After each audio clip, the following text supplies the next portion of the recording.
श्रीवास्तव समाज कल्याण समिति से आज हम लोगों ने, जैसे कि बलिया में हत्या हुई है और सुरक्षा किसी तरीके की पत्रकार को नहीं मिलती है, उस विषय में हमने डीएम साहब को ज्ञापन दिया। तो 2 घंटे बैठने के बाद डीएम साहब मिले और ज्ञापन लिया है और हमें आश्वासन दिया गया है कि राज्यपाल महोदय को भी हमने डीएम साहब के माध्यम से ज्ञापन दिया और हमें आश्वासन मिला है कि हमें तुरंत सुरक्षा मिलेगी।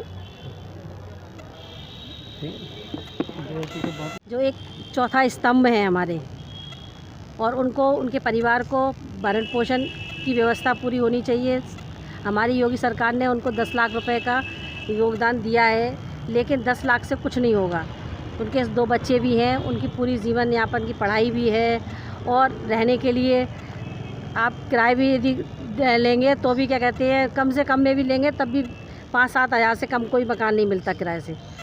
मैं उज्ज्वल झा, आज पत्रकार समाज कल्याण समिति की ओर से जो बलिया में पत्रकार की हत्या हुई है उसको लेकर आज हम लोगों ने डीएम को ज्ञापन दिया है, और साफ मांग है कि जो ये 10 लाख रुपए सरकार की ओर से जो दिया जा रहा है, इसमें किसी का भरण पोषण नहीं हो सकता पूरी ज़िंदगी भर।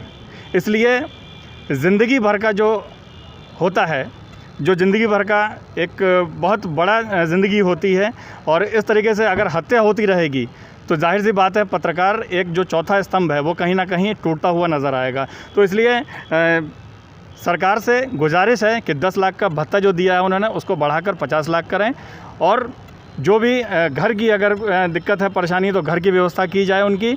और साफ तौर पे ये भी कहना है कि पत्रकारों की सुरक्षा की भी बात की जाए, क्योंकि सबसे असुरक्षित अगर कोई है तो वो है पत्रकार। पूरे दिन पत्रकार एक ऐसा है कि पूरे दिन और पूरी रात वो फील्ड पर रहते हैं, और कभी भी कोई भी आदमी उस पर हाथ उठाने के लिए अब सोचता नहीं है। तो ये जो प्रचलन बन गया है ये ख़त्म होना चाहिए। और मैं गुजारिश करूंगा सरकार से, हालांकि आज हम लोगों ने डीएम को ज्ञापन दिया है, उन्होंने आश्वासन भी दिया है कि हम इसको आगे भेजेंगे। और साफ तौर पे गुजारिश है इस चीज़ की कि ये जो हत्या इस तरीके से इससे पहले भी हो चुकी हैं, तो इसे ये बंद होना चाहिए।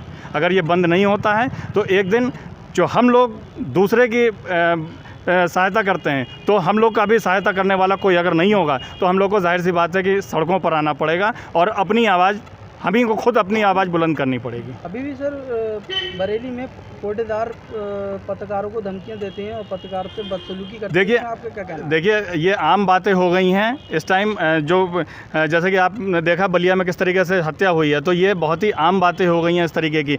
यही जो व्यवस्था है, इसी को सही करने के लिए हम लोग आज फ़िलहाल इसी के लिए आए थे, लेकिन और भी व्यवस्थाओं के ऊपर हम लड़ाई लड़ेंगे और इन सारी व्यवस्थाओं को लेकर हम आते रहेंगे। और जो भी व्यवस्थाएं हैं वो ख़राब हैं पत्रकारों को लेकर, उसे सही करने में पत्रकार समाज कल्याण समिति आगे बढ़ेगा।